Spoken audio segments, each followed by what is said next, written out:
Here's the thing. Chuck always cares. That's right.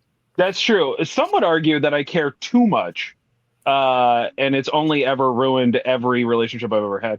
Brothers, sisters, gender resistors, welcome to another episode. Yep. Yeah, no, that makes a lot of sense. Welcome to another episode of the Comic Book Rundown presents Rundown Reviews. I, of course, am the man that did this introduction. I'm Chuck. I'm joined today by a very special guest. First time on the show? First time. Yeah, first time. First time on the show to come on and talk about the single greatest piece of cinematic masterpieces that's ever been created in the history of the world. Sarah, welcome to the show. Oh, Joe and Ron are here too. Like, whatever. That's fine. That's great. This is the first time Sarah and I have ever known the existence of each other. So it's Joe. I'm just going to hijack your show right now. Sarah, tell us a little about yourself and why you love this movie, specifically Starship Troopers, the greatest movie ever made. That lead up like that. It is one of the greatest movies ever made. Besides the fact in the 80s and 90s were just primed for that perfect. We can argue some a little bit of the 70s, but mostly I think of 80s and 90s for practical effects, and then just leaning into that, and really, I think horror and sci-fi are the best uses of obviously practical effects. But heck yeah, they are. Obvious. So that's one of the main reasons. And when you guys mentioned you were going to do that, I was like, I love that movie, and it gave me a reason to watch it again. And now we actually own it on DVD. So, love it. Yeah. Do you own just the single one, or do you own like the combo pack of all of them? Oh my God, no, just the single. We just got the main one. I'll be honest, I have not watched the others. Neither have I, and I have not read the book. Well, okay. So let's give a little context here. One, the movies are nothing like the books. Correct. And it is a humongous point of contention with book fans that they went and they changed everything. Hey, if you like the book, just go read Warhammer 40K. That's all you need to do, because they very blatantly stole a lot of Warhammer, and Games Workshop stole a lot from Starship Troopers, the book. They also stole a lot from the movie. Yeah, Warhammer takes 100%. all the best. Yeah, it takes all the best IPs of all the other things and then claims that they came up with it themselves. That's what is really fantastic about them specifically. But also, Starship Troopers 1, magical, just absolute piece of cinema. Right. Everything else after that, absolute dumpster fire garbage. That's what I heard, and we will watch them on the show here at some point in time. Sarah, you gonna come back for them, Sarah? Huh? If you tell me which ones to watch, sure. Let's see how I do today. They all unfortunately became, I believe, direct to DVD releases. I think so. I thought the second one went to theaters. I could be wrong, but I know the other ones. I know 3 and 4. 3, 4, and 5. 3 and 4 went to DVD. How many are there? There's only 4. Okay, there's only 4. But there's also like a animated series. Correct. Or something. Yeah. Okay. Well, so there was. Again, they really leaned into this. Yeah. It's very important for me to establish right now. My experience with this movie was I saw this when I was in 2nd grade in the movie theater. Yes. My mother let me go see this because there was Roughneck Starship Troopers, a cartoon show made for kids that had toys released. And my mom said, well, if there's toys, obviously this is an age-appropriate movie for my son who is in 2nd grade. At that point, she became the coolest mom I had ever experienced in my entire life, because she let me go see this movie by myself. And it was horrifying to me. There are still scenes in this movie that have been burned into my memory that I will never forget.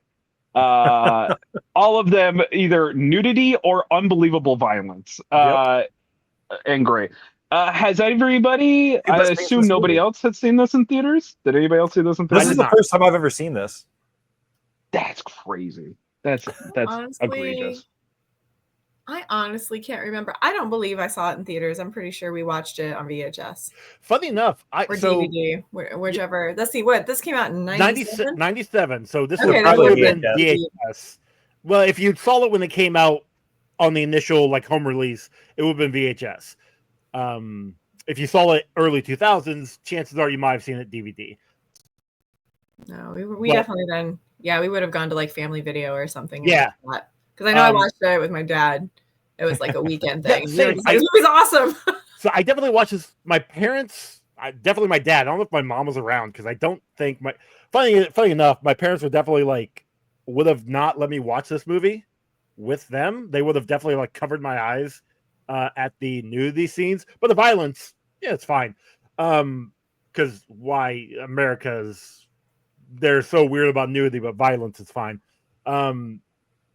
Which is hilarious because I know I saw this movie with my parents. Not in maybe you saw it on TV and it was the TV cut. Well, that's the thing.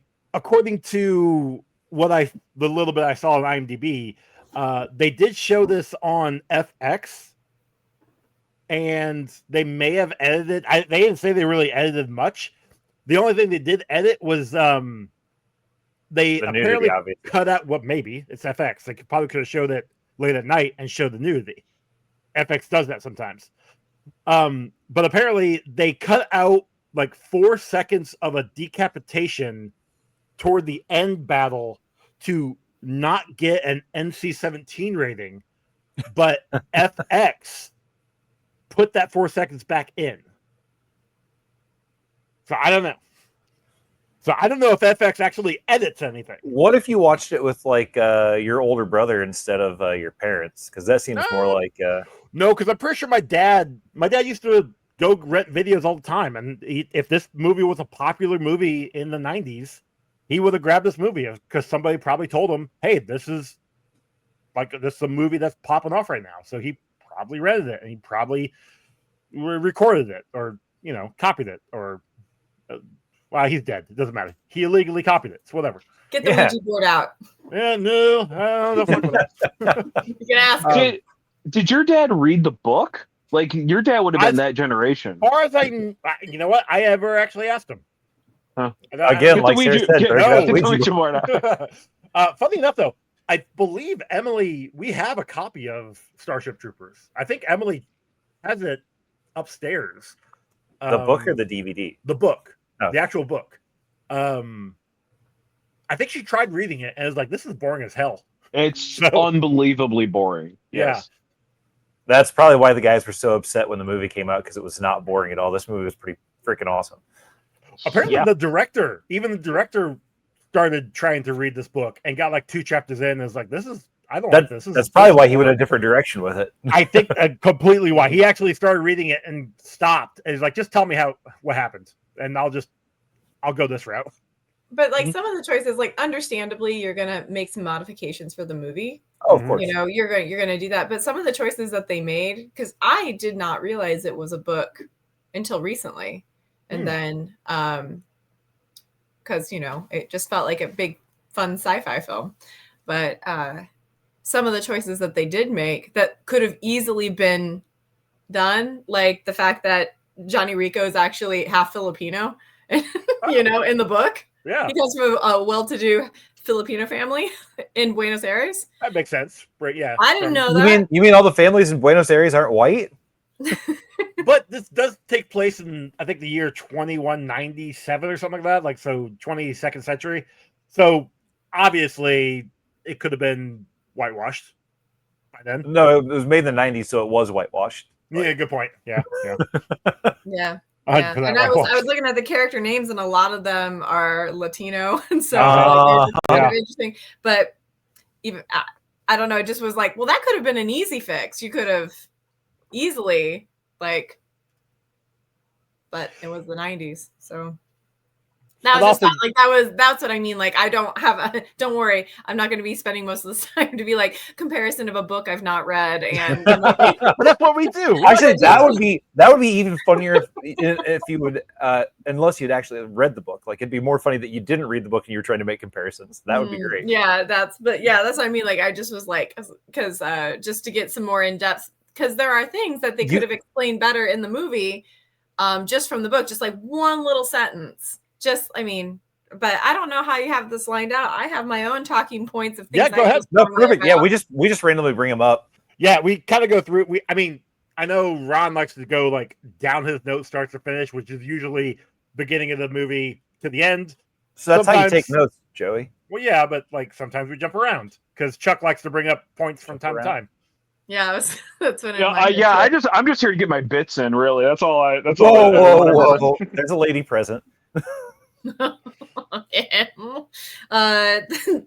Yeah, I had a few handful of like things like, but they're like takeaways versus if you want to go through your your beginning through because you did experience it for the first time. Yes, this is probably my 20th time seeing it. So Ron, let's go with you. Like first time viewing, what is your takeaway?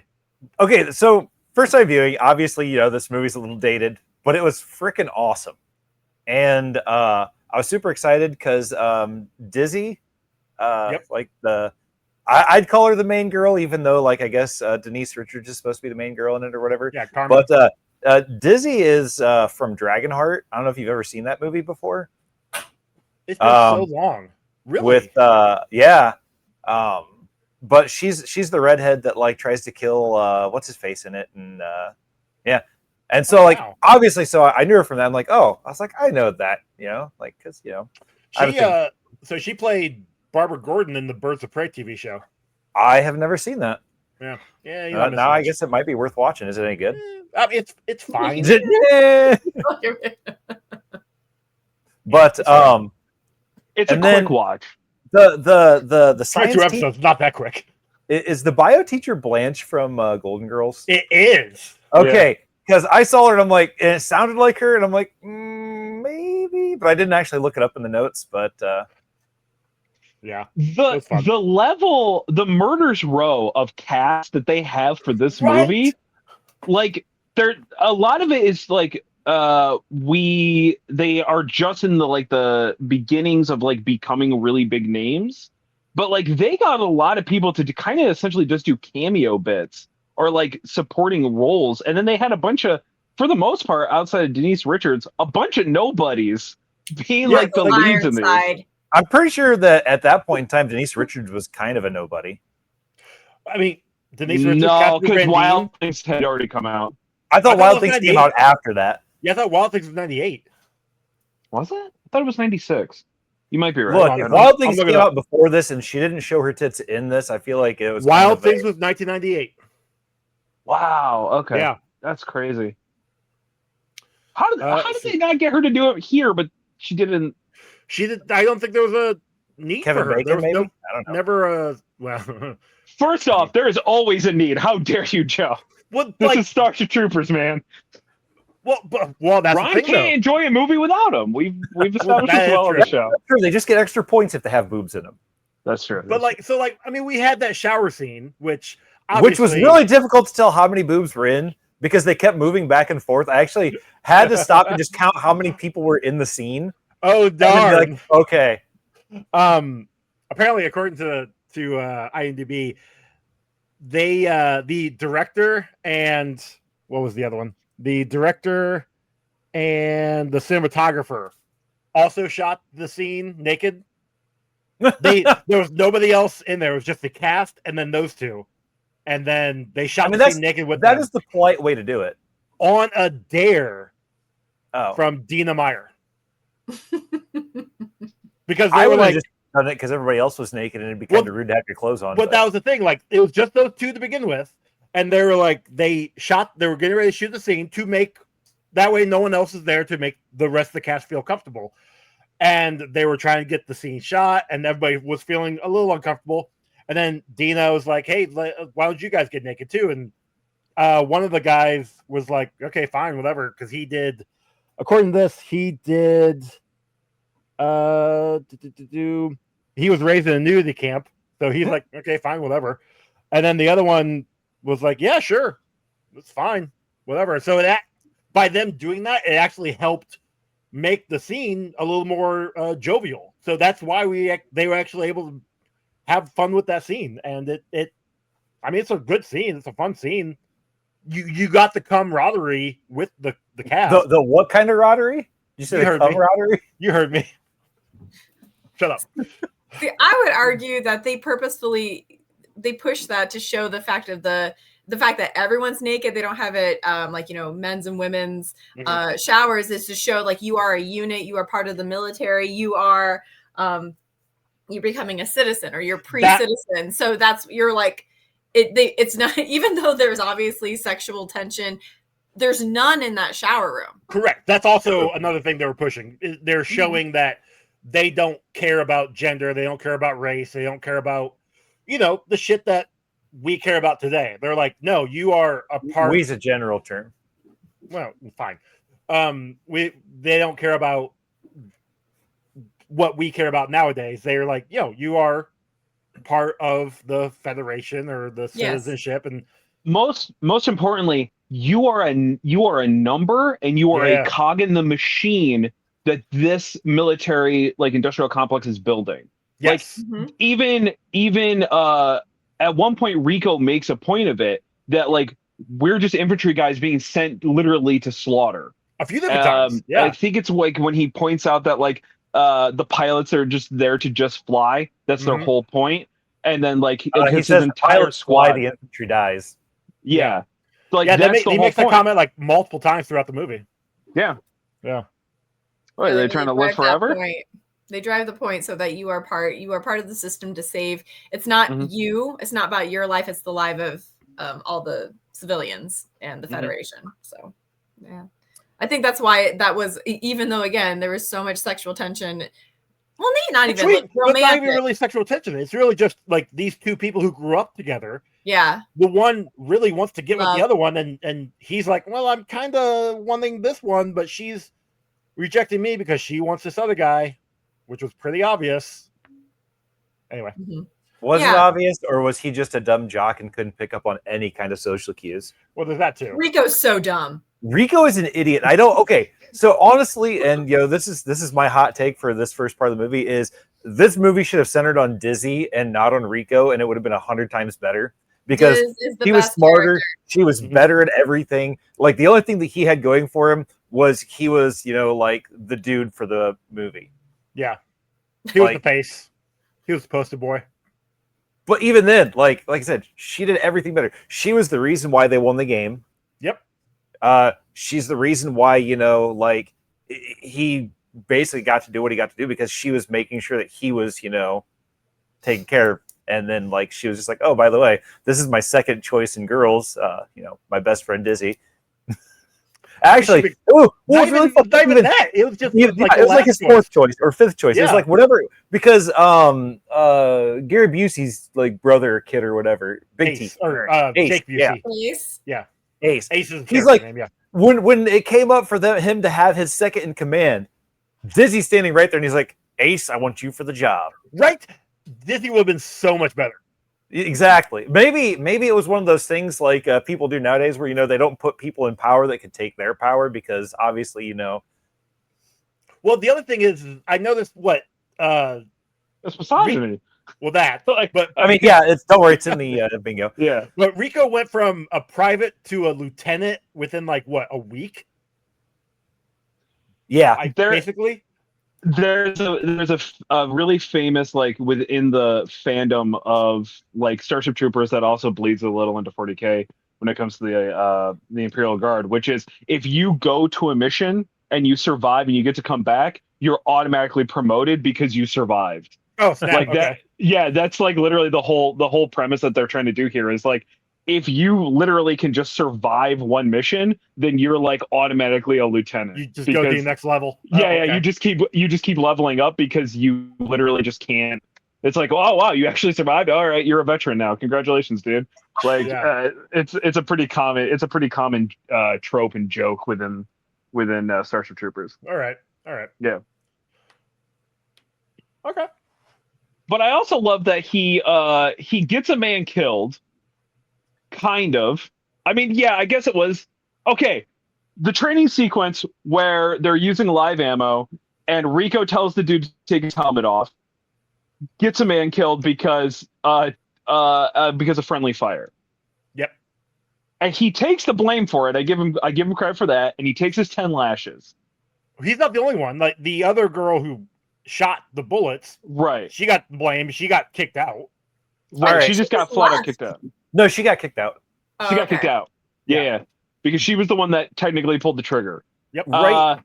But this is actually should have been on their lieutenant or the guy that's running the thing. It was Sergeant Zim. Yeah. Yeah. Mr. Krabs. Yeah. Yeah. Because he did not apparently teach them proper gun handling, because her finger should have never been on that trigger until she was ready to shoot it at the targets. True. So realistically, that falls on him, and he should have taken some lashes too. That's awesome. He had in the past. You're not wrong. He gave him the bit. He's like, I've had to do this too. Bite down on this, it helps. And just sometimes the melodramaticness of like this movie just gets me every time. Just silliness of it. Oh, so good. Bite down on this. But anyway, so he gets him killed, and then they're just like, they immediately demote him, and then he wants to leave, but they're like, nah, not really.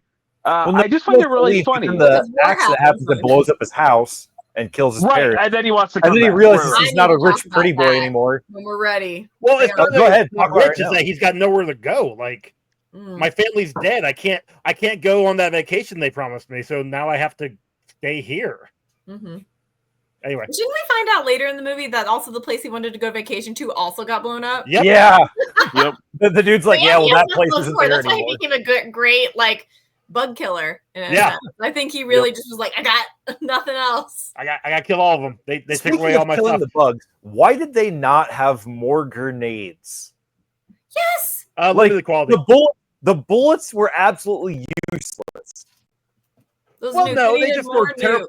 They were terrible at their shots, is all it was. Because if you shot them in the like center mass, they actually when they were point blank shooting at them, they would unload an entire clip on them, and they still would not die. You're not wrong. Like, was that part of intelligence screw ups? Because remember they said the blue blobs were also harmless, and then they actually were an issue. And then I think the only reason, what is it? It was Neil Patrick Harris's character Carl when they had him in the like cage, and if you had a bug caged and like could get like the perfect shot, maybe it would kill him. Yeah. But I'm just like, why was that shown? And then when they were actually fighting, it like didn't work. Like you said, they would unload on it, even though they're like, actually, if you just shoot them right here, you'll immediately kill them. Same thing. I don't know. Maybe the bugs are like the Borg and they adapt. Maybe. I mean, they got smarter. Exactly. They did. Well, that's because they were eating people's brains. Yeah. Now, granted, they started with Mormon brains, so I don't really know how they got ahead of anything. But dude, that had me rolling when they were talking about the Mormons went and set up their a missionary trip there to the bug thing and got completely wiped out. And I'm just like, I'd like to say that that's very science fiction-y, but it's pretty accurate actually. The Mormons would be trying to push it onto other people. Yeah. They'd be like, oh, the more bugs I turn, the closer I'm going to be to one of the 10,000 people in heaven. Oh. I don't remember if they ever do it, but I would love to see a scenario of like a movie where the humans start to become like cult members, like they build a religion around the bugs. That would be neat. I would like that. That would be cool. I'd be surprised. Yeah, like that would be actually a very common human thing to do. There would be people, because that is one thing. So I thought, are we supposed to, as the audience, supposed to feel bad for the bugs? Are we supposed to? Because I feel like after we find out all the propaganda that was told to the people that wasn't necessarily true, it does kind of be like, oh well, we were attacking them because because it was Carmen's fault.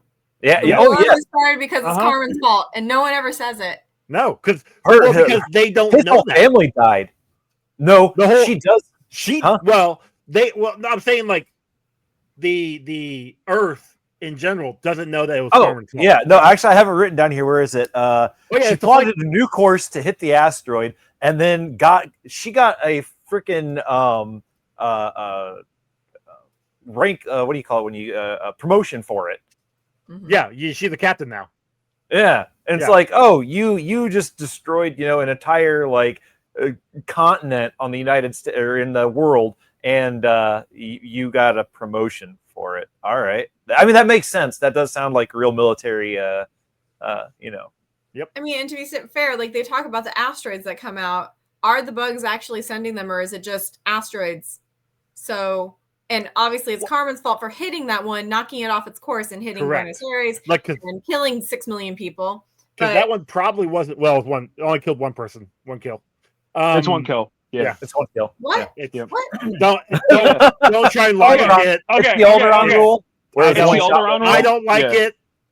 These two outrank me because it's 2 against 1. Right. So in Lord of the Rings, where the Gimli and Legolas are having a competition, and Legolas takes out an entire elephant of people. Gimli says that technically only counts as 1 kill. So then we had to start applying that logic to this, because when the Death Star blows up Alderaan, it's technically only 1 attack. Therefore, it's only technically 1 kill. They killed the planet, and everything else was just a subsequent. Right. It's only 1 kill. So technically, the asteroid landing in Buenos Aires. Action to death ratio is what you're counting. Yeah. Okay. So because if it was like stab, stab, stab, that's 4 kills versus that's 4 kills. Correct. Correct. Yeah. So like if you pull the trigger and you're holding the trigger, that's 1 shot. But if you keep pulling the trigger, that's each individual shot. And if each individual shot kills somebody, I have to count each individual kill. But if it's a spray, I count it as 1 shot. We're really just trying to make things easier on Joey. It's really making it more difficult because I have to pay attention to see if it's a 1 spray or 1 individual kill. Because this one was definitely a hard one for me, trying to figure out who was a spray and who was a shot. Anyway, whatever. It was all spray because they are all automatic weapons. All spray, and never took 1 shot. Makes you sound all like psychopaths. It was annoying. Let me tell you. It sounds like, yes. I am actually super curious because of what your kill count will be, because there's some things that you need to take into account. I will definitely say that I have probably missed some. Like my kill count will probably be. I counted what I could. Okay. Yeah. So there's probably gonna be some skewed. The bugs do count as kills. They do. Yep. And so do obviously the ships getting blown up, but that's a whole different thing. Anyway, continue. The fact we haven't broken Joey yet is wild. Like, it takes a lot to break me. Yeah, I know. It's a man of principle. That's what I appreciate about you, Joe. Ooh.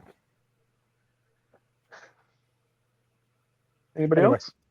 I got stuff. What were we talking about right before that? Because you were how bad of a pilot Denise Richards was. Oh yeah, Denise Richards was.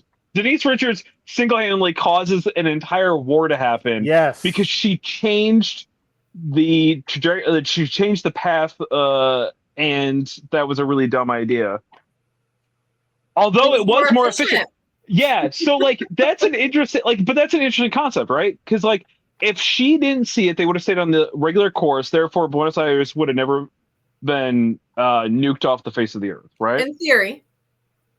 Yep. But why wasn't anybody else tracking that would have been a more efficient path anyway? Like maybe they were, and maybe they realized that it would be in the path of the asteroids coming through. That's true. It is important to remember that she technically went against orders. She changed something without approval. Yeah, she didn't talk to Xander, who was her trainer at that time. She got a commendation for it. Because she's pretty girl privilege. You're not listen. There's a lot of pretty girl privilege in this movie. Sarah knows all about that. I changed the trajectory because I just thought it'd be a better idea. Mm-hmm. And then they're like, "That's okay, Carmen. You're hot." It's fine. Everything is fine. So at one point in time, when they're in the cafeteria, there's like this pink goo that they're like feeding them. Mm-hmm. That's chicken nuggets. Have you ever played? I think it's Fallout. It's either Fallout 3 or Fallout 4. Like they have an elementary school that you can go into, and that's the only thing that they feed the kids is this pink goo stuff. And I wonder if that's where they got the idea for it, was from Starship Troopers. Was Probably. Fallout 4 around this time? Or Fallout wouldn't have been out until way Fallout after like this came out. 2. Yeah. Fallout 1 didn't come out You until, say like, Fallout got the turn? Okay, sorry. yeah, Fallout got the I was- idea from Starship Troopers. Sorry, I was half paying attention. I was looking up something. I was half. Oh paying yeah, I think- the I original think Fallout Fallout- was like 2000. Yeah, Yeah. and that was the weird, like, little like script one, like where you just read what was going on. Oh, Yeah. interesting. Also, is her co-pilot in the original thing that she's flying, is that Amy Smart? Yes. Okay, I thought so. So that was fun. So when they're in the battle, or not in the battle, when they're out there and they call for a medic for Breckenridge when he gets shot in the head, we were talking about this earlier. He calls for a medic after watching the dude get shot in the head. He didn't need a medic; he needed a morgue. Like, Well, it's like Disney World. You don't declare him dead on property. You gotta drag him get off. off property first. Well, also like things that like you'd think would kill you, they could save you with. Yeah, Which is future. why You never Diz know. would have lived if they left that bug arm in her and didn't yank it out. Probably. But that goes back to Rico being an idiot. Total idiot. Because he got stabbed and then they put him in that like tank. Yeah, And but he he got was stabbed in the the butt. leg, not But he stabbed also got like stabbed 4 times in the gut. I Yeah, thought he okay. also got I stabbed in the still think chest. she would have survived a little longer if they would have left it in, right? I Although- agree. Why I'm a big did fan they- of leaving it in. Docker. Why were why did they declare him killed in action? If they Maybe they thought it was a really Honestly, funny joke. Maybe Dizzy did it so that Denise Richards' character would see it just to be like, haha, bitch. Ooh, that's kind of fucked up. Yeah, I actually, mean- I don't know. Maybe I don't know why they did declare him dead when he was obviously probably on record in a military facility. Yeah. Maybe to be one of the Roughnecks, you have to be declared dead at a mission, I don't know. Is that a thing? I don't remember. There is a stupid rule about how you get sent to be in a roughneck.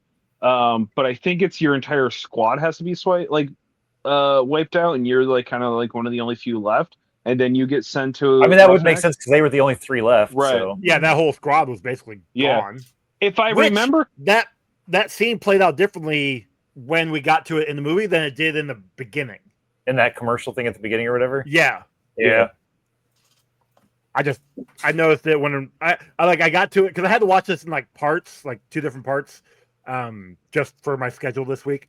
And so like I got to it, I'm like, wait, hold on. It seemed quicker in here. And then especially when it got to the part where the bug stabbed Rico, like it stabbed him quicker in the very beginning, and it like he killed it here in the middle, and then like he put his gun down, and then it got back up and stabbed him. I'm like, that didn't happen. What the hell? I literally went back and like watched it, and That is a weird Anyway. choice. Do you think that it was a mistake, or do you think it was intentional? oh, I think there was just multiple different takes, and they're like, oh, we like this angle better, and we just could put this in there, Yeah. and they just didn't.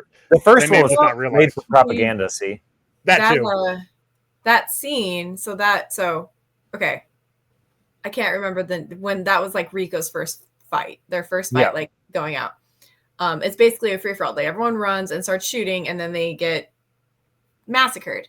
They get got. So after that, the next time when he's with the Roughnecks, they have better military formation. They always go out in fours. Yeah. In that sense. So they have like so they do better. It's kind of like, hey, maybe it shouldn't just be a free for all slaughter. Maybe we should Yeah. actually have a little bit of like that's what they had. formation. I mean, they had more of a mission for that one where they were like, we're going to this planet to take out like the bug holes, they called them, which again goes to the nuclear weapons that they had. If they would have done that when they went to that like base that was actually a trap, they could have just like nuke all the way around versus just shooting, because I mean it was a literal swarm. Yeah. Yeah, No. that's what I didn't get. They had the ships go in there and wipe them out so that they could land and go to that base. Why couldn't the ships come in and drop bombs again? Yeah, I don't. I don't Well, understand. wait, wasn't that part of like what Carl, or again Neil Patrick Harris's character was like? we knew we were sending you there because we were trying to figure out. Sure.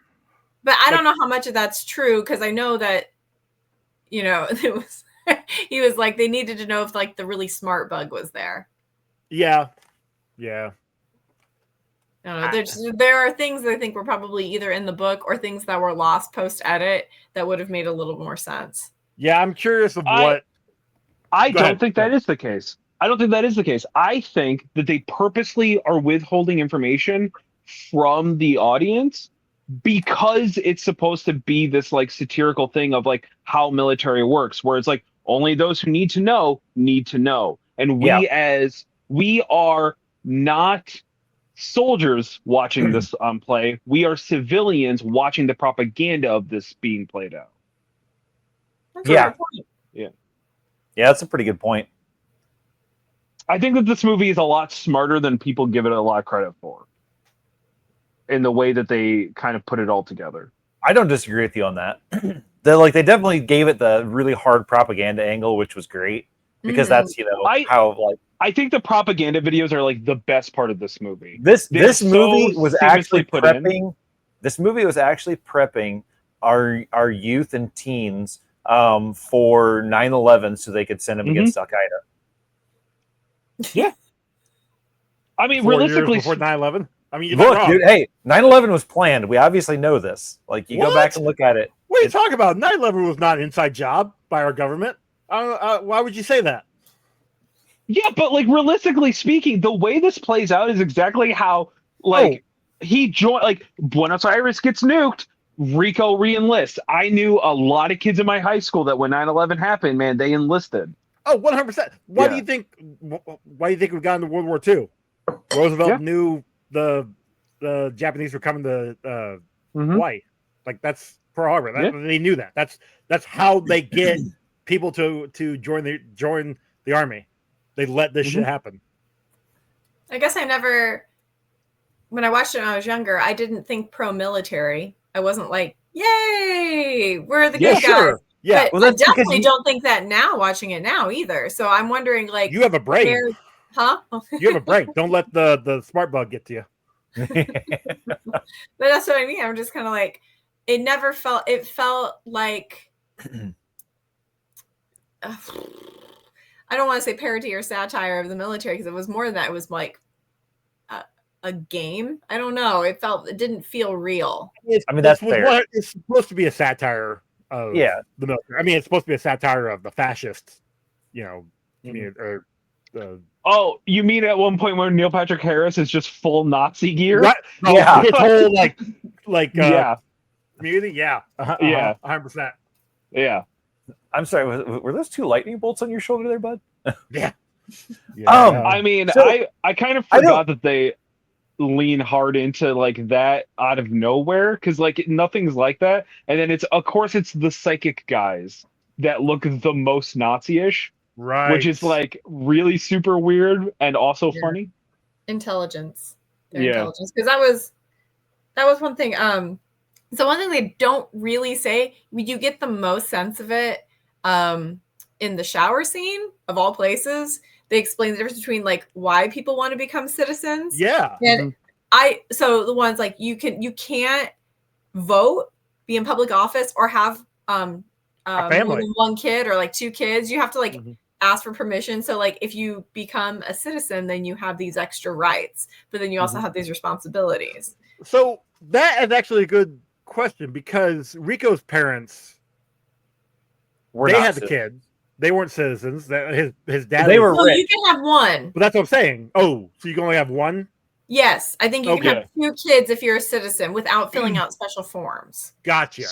Specifically, the redhead says, "I want to have a lot of babies. Yeah, I need to get the license for that, and that is easier if I'm enlisted and I become a citizen." Gotcha. Gotcha. And that's why the one gal that ended up killing the farm boy, she's like, "I want to be a politician." Yes. Right. So yeah. I mean, her first job would have been covering up her accident in basic training, so she would have been perfect for it.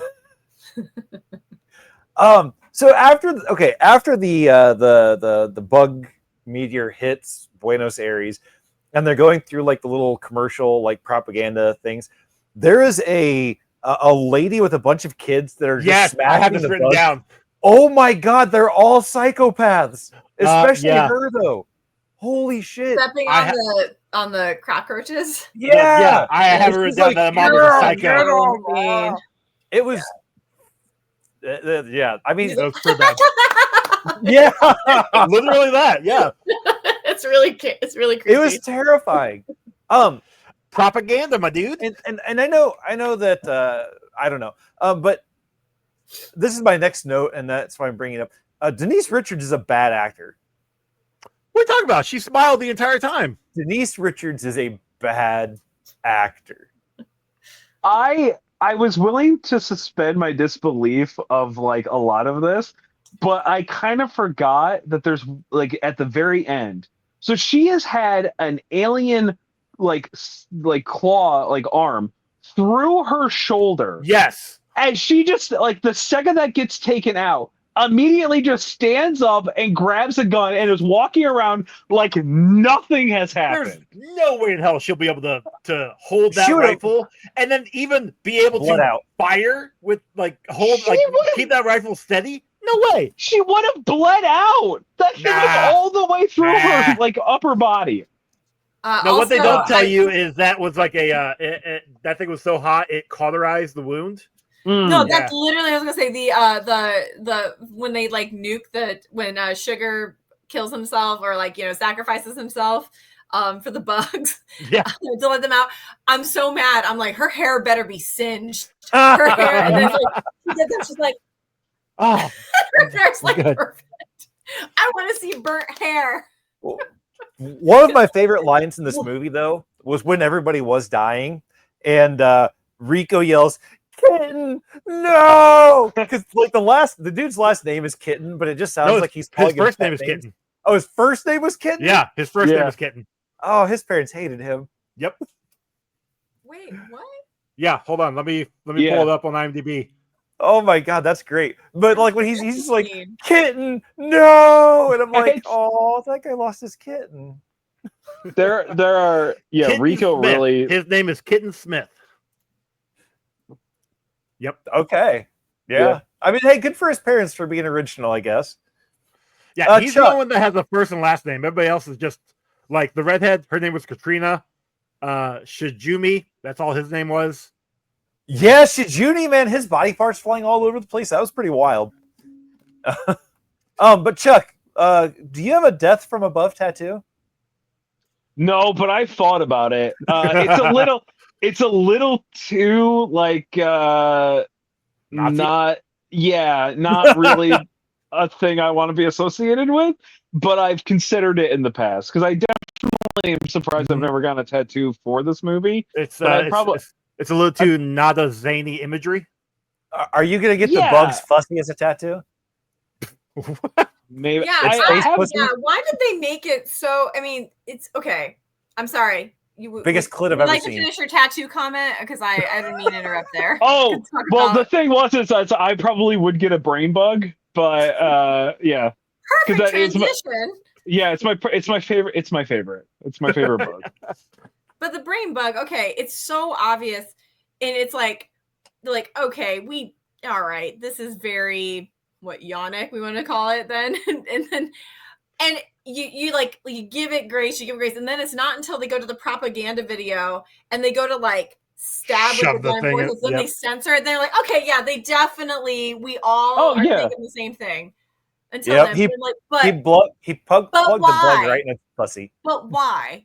Why is the brain bug also? Oh, so it's actual mental propaganda against women because you see a vagina and you think it's evil.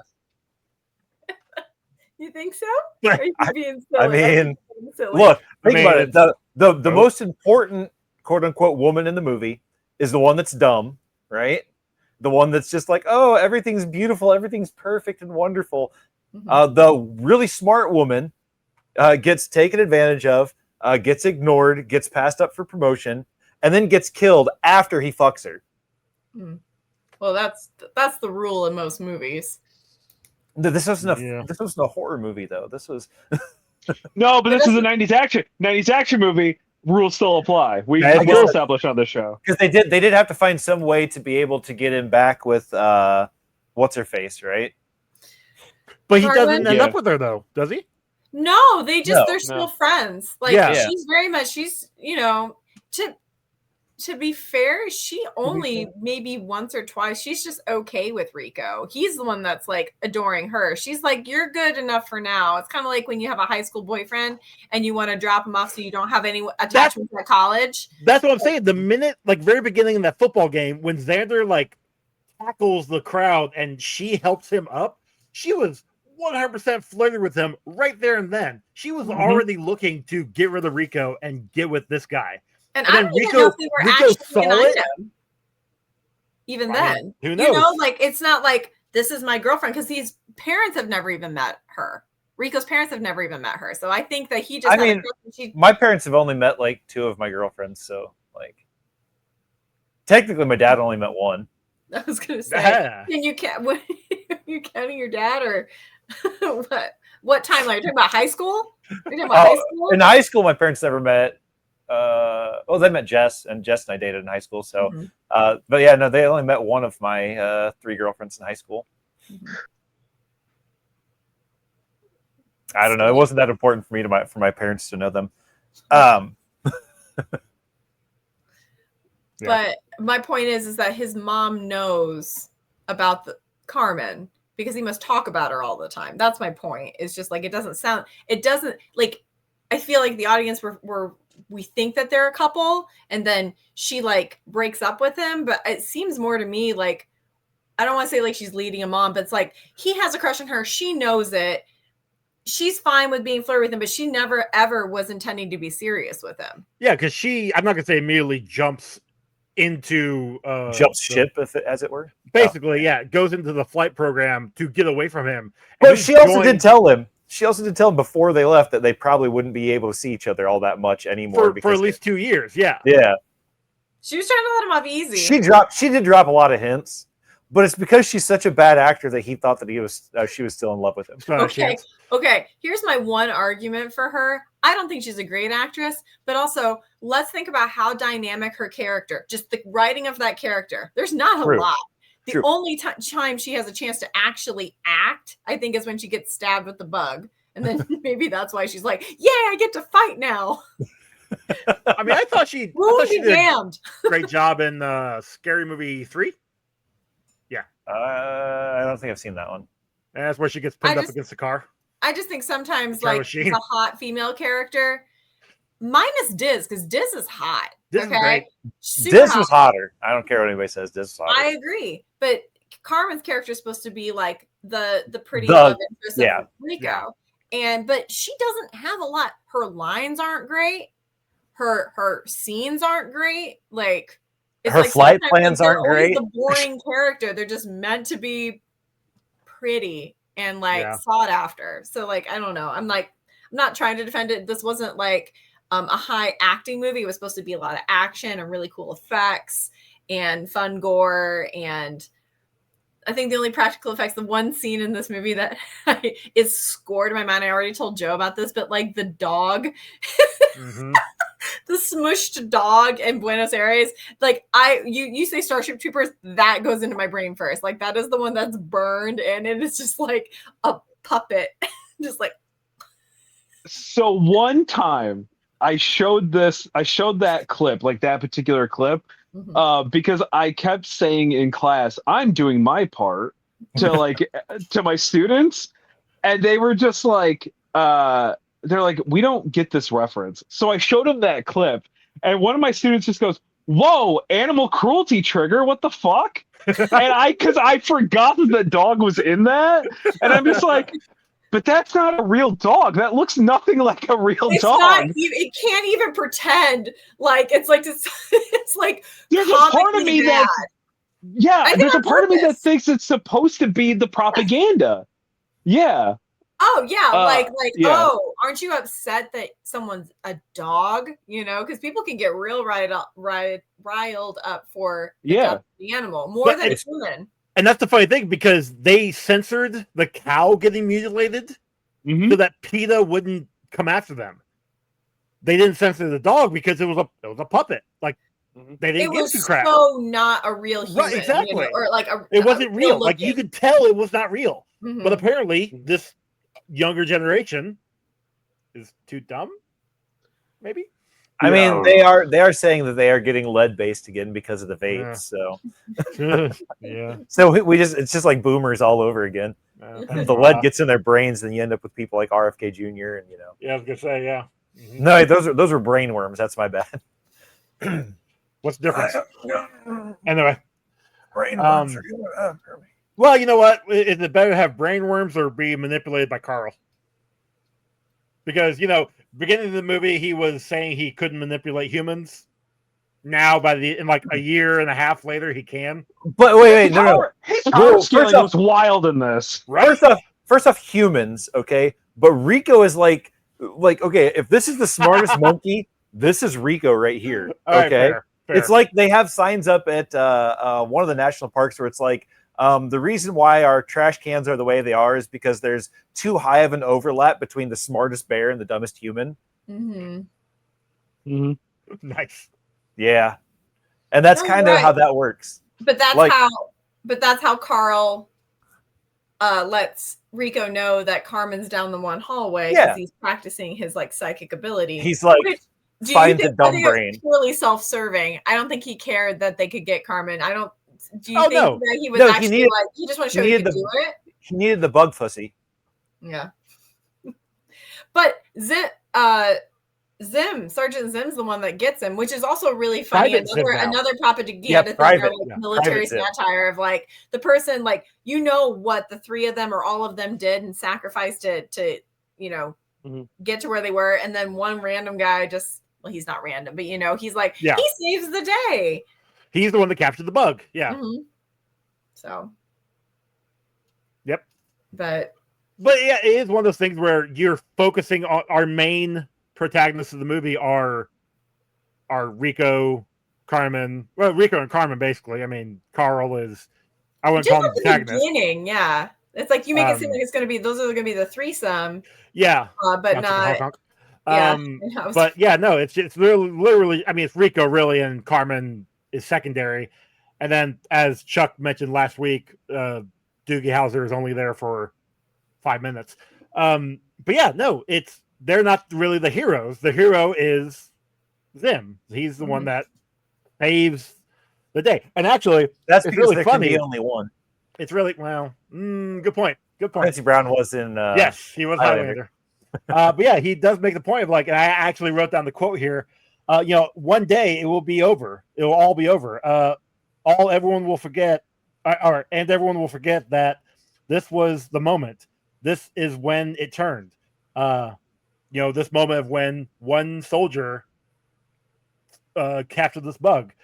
But yet we still had 4 more movies and animated series. So obviously it wasn't over.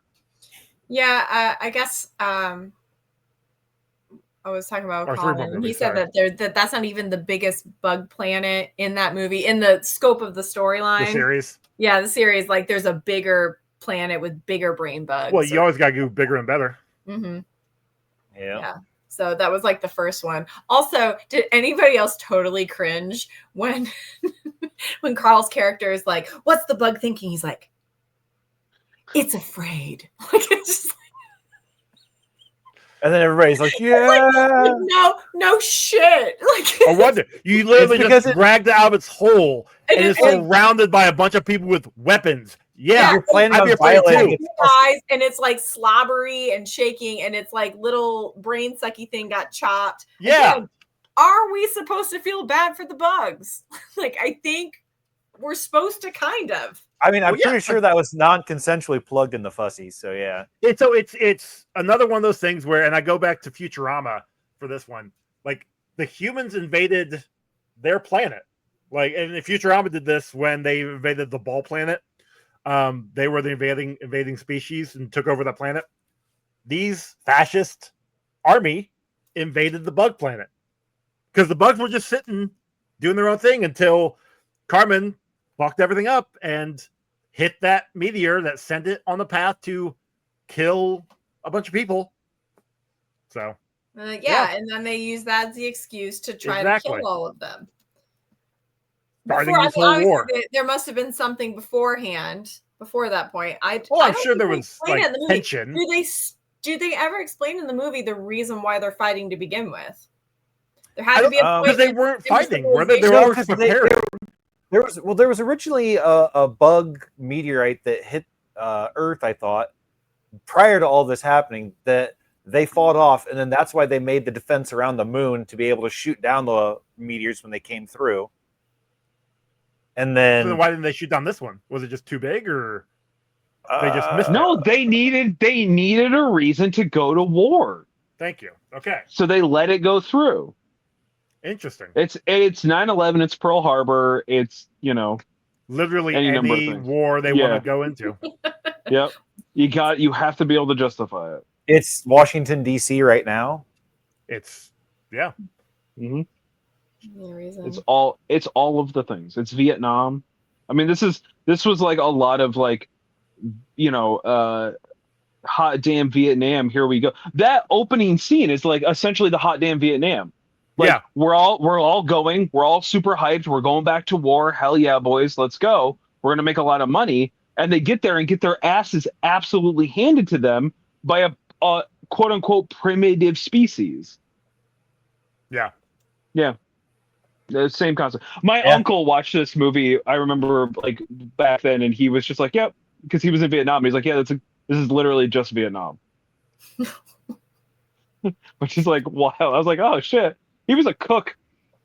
He also can't be around fire. Wow. He also, isn't that weird? He doesn't like garlic. I don't know if that pertains to the war specifically, but he really hates garlic. And he also can't be around fireworks because it gives him PTSD. So I mean, that's fair. Yeah. Good times. Shout out to my uncle. He has dementia. Wait, give him another shout out then. Also, don't know if that's pertaining to the war or not, but Well, I guess you'll find out in a couple decades if it's genetic. That's true. Oh boy. Spoilers, it is. But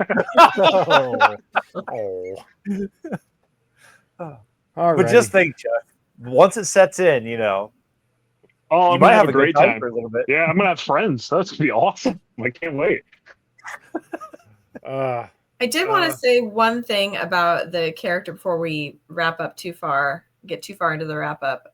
Michael Ironside's character, which I had to go back go back and like watch the scene. I feel like they only say his name once. It's Razchaks. Yes. He's the leader. Well, no, they say it a couple times because then they call him Razchaks Roughbacks. Yeah. Yes. Roughneck. Once. Roughnecks. That's why I was like, I couldn't remember his name. I'm like, the one teacher. And then, do you think his methods were like, he was great? Like, why was he so good at it? Because he like had compassion, but he also was like very much still a support for the Federation. Like, I don't know why they gave us a dynamic character besides the fact that we want to like, it helped build Rico to who he was. It gave him the template that he needed to be in for him to grow in the ranks. Like, template's very nice because it was more like a copy paste, but yeah, but except he wasn't as smart.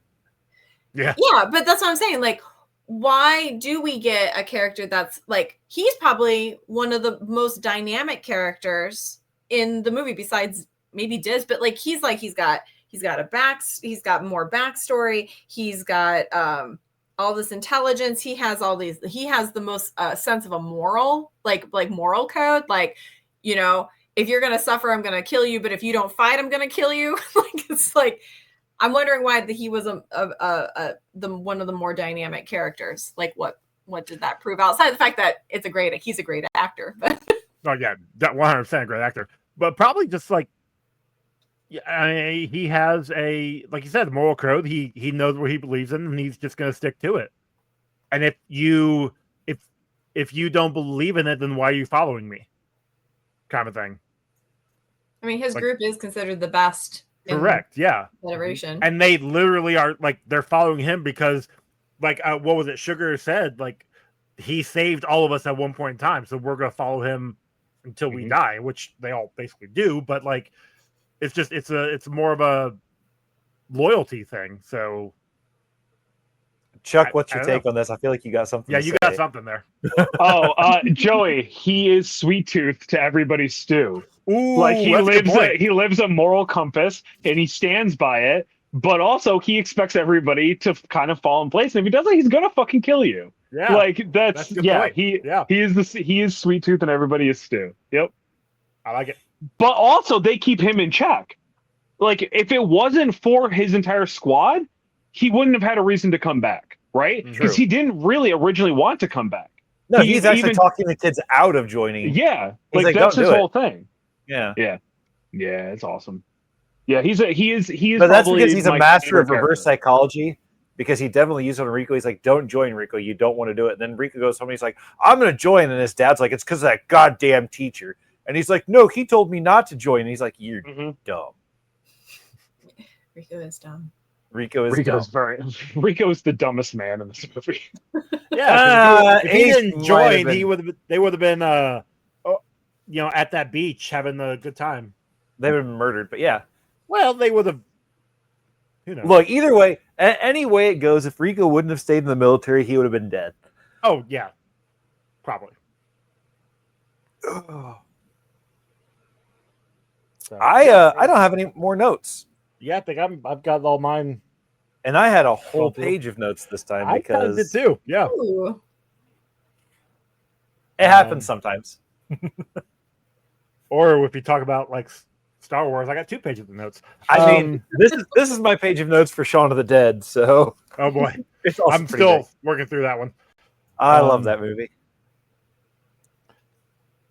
So yeah, you guys have anything else? Chuck, Sarah? No, those were all the big points I had. All righty. So moving on to The kill count then. So including animal deaths of a cow and a dog. Got a total. Yes, we do. Got a total of 136, and like I said earlier, I'm probably off. More than likely, I'm off. Finally found a movie that has usurped Batman, huh? Oh, we got a few, actually. Whoa, slow down. We're talking an entire war's worth of like fighting. It's 136. Batman had like 60 something, and he was a one-man machine. So 86. I was looking back through, and if we take out Star Wars out of the equation, this is like our 3rd highest. Blade 2 was up there with like 200 some, and I can't remember what the other one was, but like it was 140 something on the other one. So like even those had like more than Batman, but that's besides the point. Actually, the other one might have been like Blade for the higher one, but what was our limb count then? So yeah, I started counting bug limbs. I'm like, why am I counting bug limbs? Just bugs. Every time they shot off a bug, a limb fell off. You count every bug. If I have to deal with Droid and us counting Conan punching a camel, then you had to count all the limbs. Conan punching a camel. I didn't count that. I counted Conan punching the camel. Whatever. Because doesn't he punch the same camel in the second movie? Yes. No, it was a different one. 2 different humps.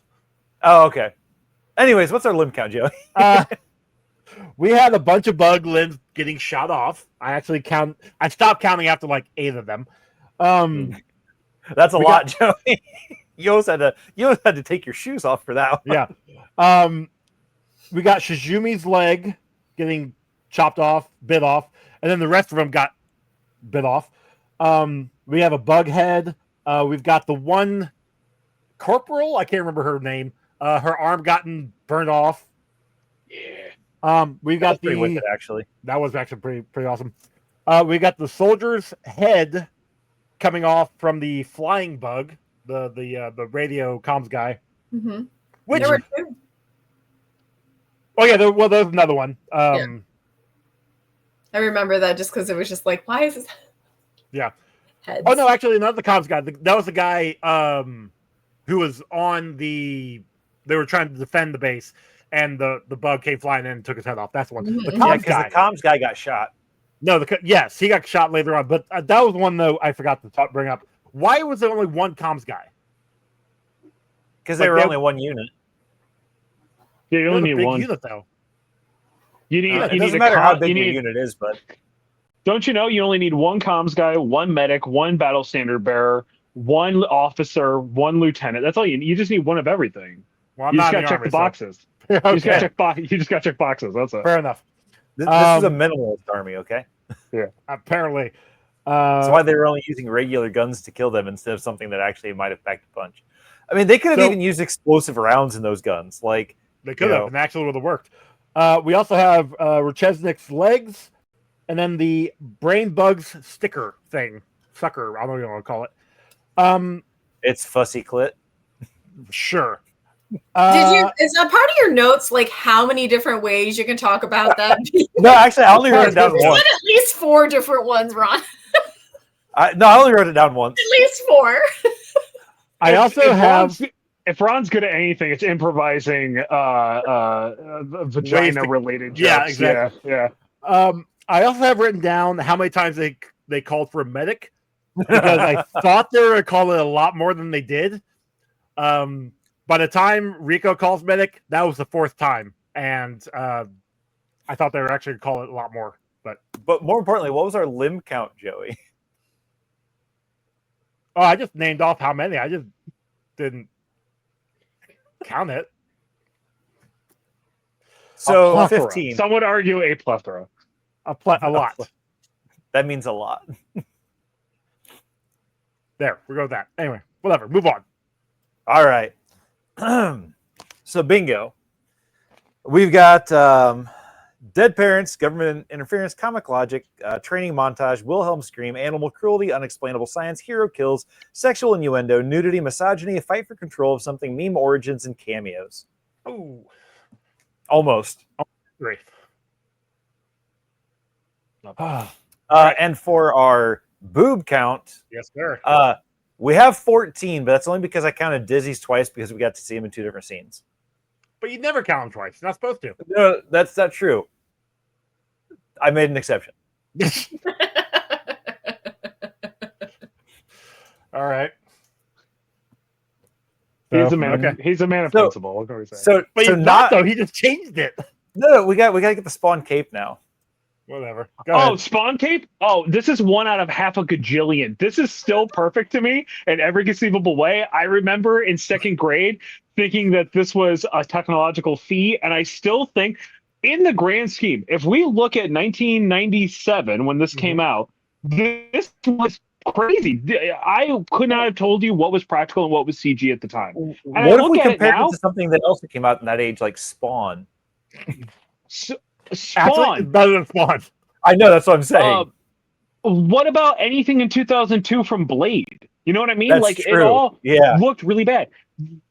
I look at it now, and it still really actually holds up really well. Oh, They use 100%. enough practical effects. The stuff that's CG, like you can see it, but like it's not bad. Like Yeah, there's they're moments. smart and they do wide angles. They do everything wide angle on the CG for the most part. Yeah. So yeah, it's 1 out of half of a gajillion Spawn capes. This looks phenomenal to me to this day. I am willing to make an exception. No, I can agree with that. Yeah. All right. So the next part, Sarah, I don't know if Joey gave you a heads up for this or not. We have a not a Muppet segment where you pick one character in the movie that would not be a Muppet while everybody else was a Muppet around them. I did consider this, and it might sound like a cop out, but I think Rico is the human in this one. I was Yeah. thinking the same thing, honestly. Because he's so See- dumb. He's so dumb. Like it kind of like fits. Like he himself is just to be cliche, he is a puppet himself for this whole movie. He's just told what to do and he just goes, he's guided around, and he's not very bright and doesn't really think for himself. So it makes sense, and I still think the movie would hold up really well with everyone else being a Muppet. I went with Dizzy because she's the only one that has a brain, and then all the rest of them are just stuffing in their head. And maybe Michael Ironside's character also being a human, you know. But it is 100% Ironsides, because then we get to watch him shoot a Muppet. and then look at all the other Muppets and go, I would expect you all to do the same thing. And then he inevitably gets shot by a Muppet. It's Ironside. That's for me. That's who it is. I mean, it could also, and this is very maybe sadistic. The dog. Wow, and then it gets smushed by a Muppet. Yeah, There is a part of me that kind of wants it to be the brain bug. So it's just sucking. Yeah, it's just sucking all Muppet brains out. And it's just a reverse hose of that thing they have at Build-A-Bear. Yeah. Yeah, I was just gonna say, with a movie like this, with a sci-fi action movie like this that is gory, when you do this with Muppets, It's do you just keep fuzz. the gore or is it all fluff? sometimes it depends on what you want to It'd do. be all fluff. It'd be all fluff. If you stab a Muppet, do they not fluff? I mean, No, I'm asking, like, you know. yeah, no, 100%. It would just like when the body parts go flying off, you just see like trails of like string and like. Yeah, this immediately drops down to a PG rating. Really Yeah. quick, actually. Yeah. I don't know, Chuck. You'd still get to see your nice velvety Muppet tits. So I was gonna say, there'd be Oh Muppet yeah. boobs. Hell yeah. That's my Maybe they favorite. actually show Muppet Dong too. Oh, they would. So that's You know, maybe 13. All right, real quick, just because it popped in my brain. How did that brain bug fit inside that like bunker? Yeah, Yeah, to be able to drain the dude who was sitting at the table. because he was nowhere near the hole. The hole. Now, unless there was a little like crawly bug, unless that bug like put him back, because it was a trap. I would believe that. I think the little minion bugs, the little tiny ones, the skittery ones that like carried that bug, because that is a good point. Because I was like, how did they get all up in that space? They had a couple go in to just kill a majority of the people, and then they took any remaining people down to get their brains sucked. That's why the one guy locked himself in the closet, because he figured out that's what they were doing. But because of that, that makes it seem like the brain bug was up there, because he would have seen what happened. Yeah. Does that make sense? Like, yeah, it does. Yeah. That is a good point, because logistically makes more sense to rearrange the bodies after they sucked them and put them back and propped and set the emergency comm, because they had to send out the distress call that was a trap by the bugs. How did they do that unless the brain bug was inside that space, which technically probably wouldn't be able to fit? So maybe they sent a force up through the hole, took him out, and then they flew the brain bug in and dropped him down, like they do with Heimlich in The Bug's Life. You know, maybe he's a grower, not a shower. I mean, to be honest, the scaling of the bugs is really weird in this movie throughout, because like essentially those little scary things are like half the size of a human, because Rico picks one up at one point and like looks at the dead carcass and he's like, oh, this is weird, and it's like half the size of him. So the scaling is like super weird. They dissected them in school at the beginning of the beginning of the movie. Right. So yeah, it's very strange. Yeah, I don't know. Yeah, that was one of the weirdest dissection scenes I've ever seen, because he's just reaching handfuls in there and pulling shit out, and he's like, "Oh, I think this is this. I think this is that." And it's like, you're not even like doing anything scientific. You should have opened it up, seen where everything was laying, so you'd know where to hit the bugs, as opposed to pulling everything out and being like, "Oh, look, they do have hearts." It was just to show that Carmen wasn't fit for war. That's fair. Pretty much what that scene was. Why she was a pilot. Do you think that was the trade-off? Is like she didn't have to get nude, but she did have to vomit? Like, was that like a deal that they had to make so that she didn't have to? She was the only one who didn't have to get naked. Because I would say that was more embarrassing. I feel like you're not paying me enough to get naked. I wonder if that. I literally think that, because they implied like a romantic scene between Rico and her on like prom night or whatever. Yeah, prom, but you know what I mean. My dad's like, not home. Graduation night or whatever it's called. Yeah. We don't know if they did. They could just made out. Who knows? But like they actually just got into his brandy, and you know. But I don't know. Who knows? Yeah, that is a point. I wonder if that is something in the writing, or if that is something just for her as an actress, or her like contract. I don't know. That's an IMDb kind of question or something. Yeah, and I didn't get through all the IMDb's, so I was busy. But we'll speculate. Maybe by the next movie when she's not in it, because I don't think she comes back. I know Casper Van Dien comes back for like the next 2. He comes back for 3 and 4. Yeah. No, I don't think any of the original cast is in 2 because it's set on a different planet. So Okay. yeah. Okay. I believe Well, now I it's kinda also want it's also not as funny. The second one's very serious. It's not good. Mm. Oh, it lost the satirical Yeah, ness. yeah, it's not great. That's no Alrighty. fun. All right. It's a very So 2000s movie. You know? I know, tracks. Yeah. On to our score. So Sarah, we'll start with you. Out of 10, what would you give this movie? And decimal points are encouraged. I mean, Sarah would be fine with that decimal points. Yeah, I don't know. She may come back for other movies. You never know. That's true. Well, on my own personal scale, Yeah. I'm going to put that as a 7, as in I will always be willing to watch it, but it's not in my top 10 favorite movies. That's fine. Yeah, That's fair.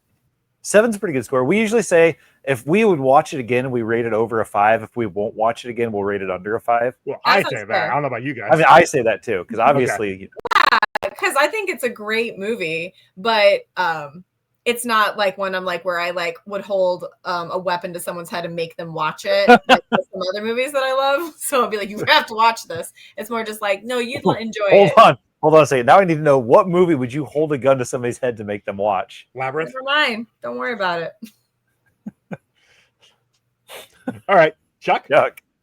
All right. Is this a Starship Troopers movie? To me, it is. It's nothing like the book, and I think that's great. I think that's the most important thing ever.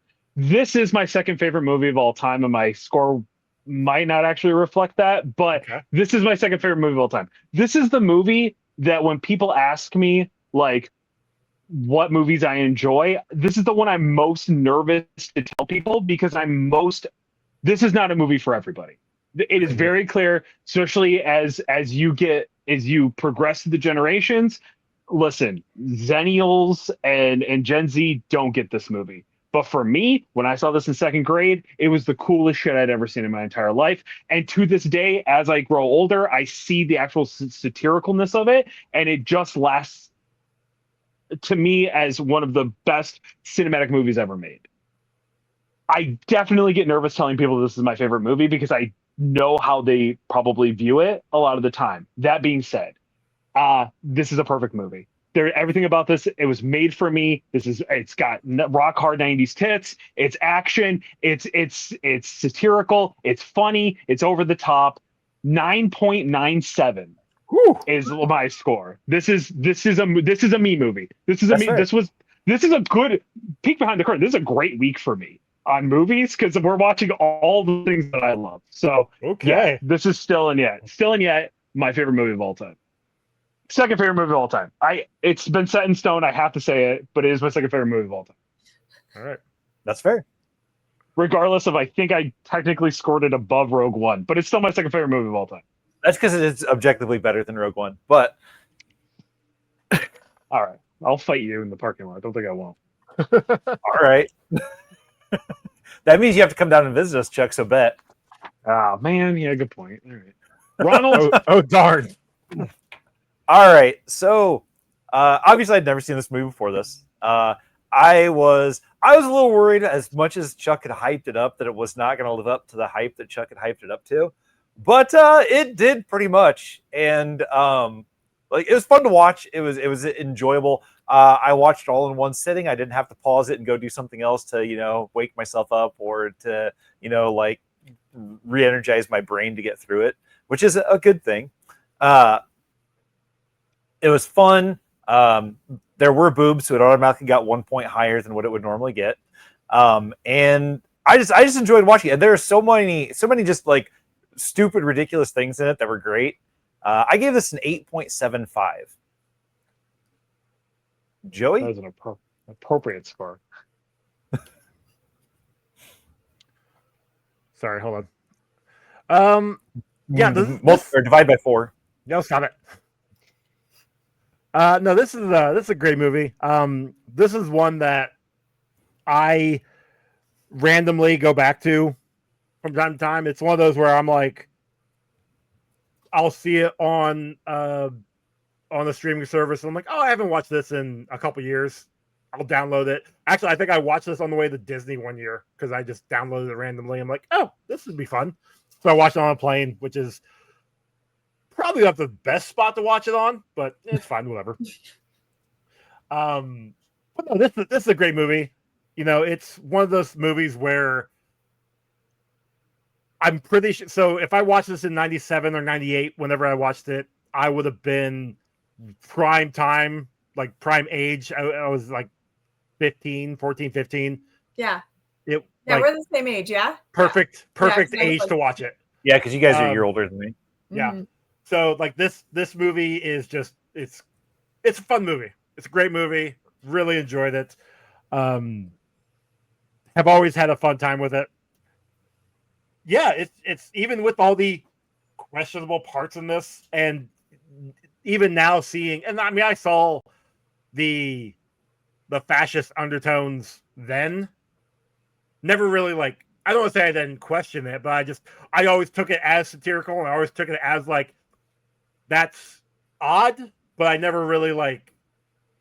It never hit home quite so much as it does now when you see Correct. it in the news and the media, and you're just Yeah. like, oh, Yeah. this is what they were trying to tell us. Okay. Exactly.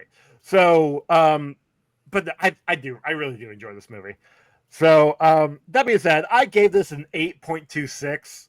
It's a great movie. It's a fun movie. Which that gives us a combined score of 8.5.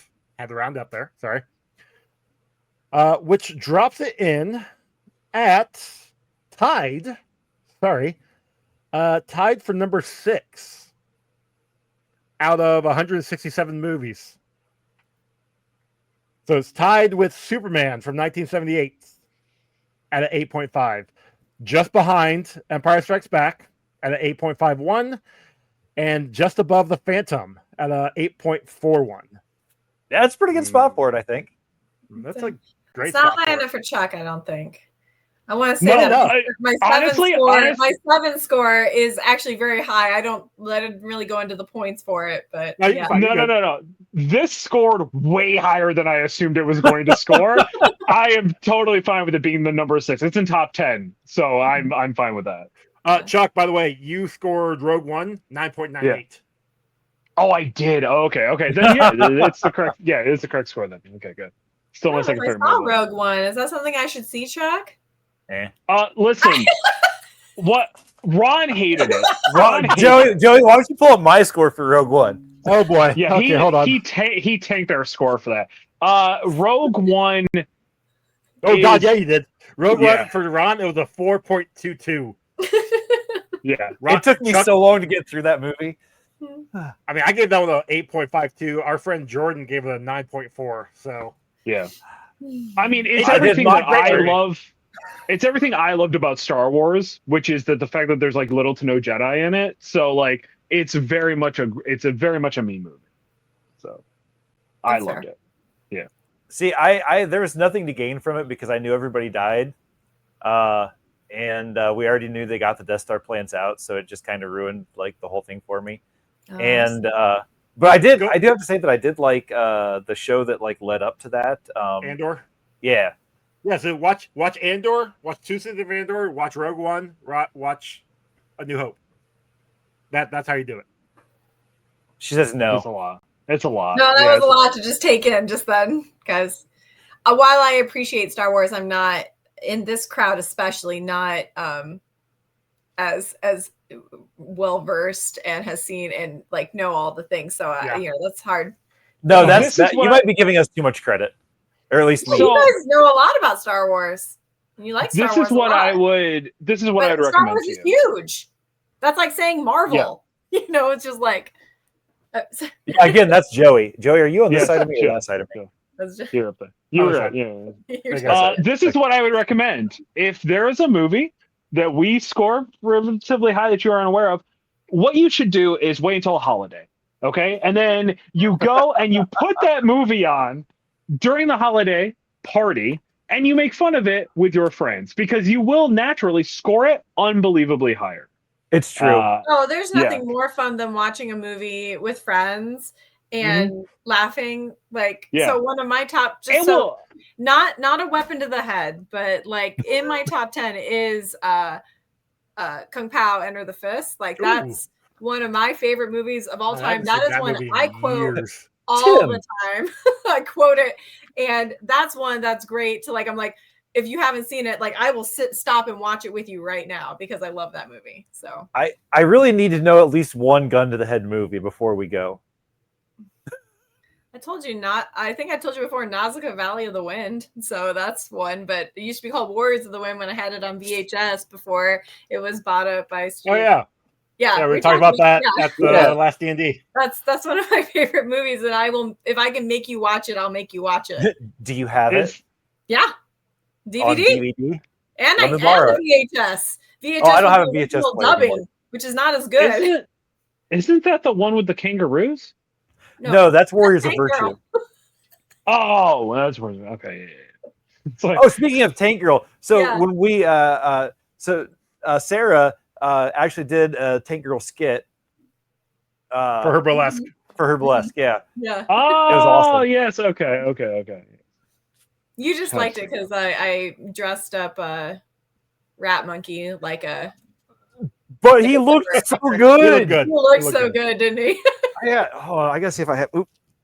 All right, so I hate to I'll wrap this check up, later, but Yeah, we gotta wrap it up. so- You gotta do editing. Well, I gotta do other things. I got 3 other Two more recordings to two do. more recordings. So I got a thing to watch before I gotta do a recording. So anyway. So Sarah, thank you for coming on. Would you like to promote anything or No, I'm Okay, just cool. here. I'm just here to support you guys today. that works? Thank you, though. No I'm problem. glad, happy to be for coming on. invited, and happy to Yeah. have another reason to watch that movie. Again, that's probably my 20th or 25th time seeing it. So that's awesome. Yeah, we're happy to have you on. mhm. Yes, always. Yeah. More than welcome to come back. If there's any other movie that you would like to come back on for, we're glad to have you on. Well, if you ever start getting into the anime stuff, then I would.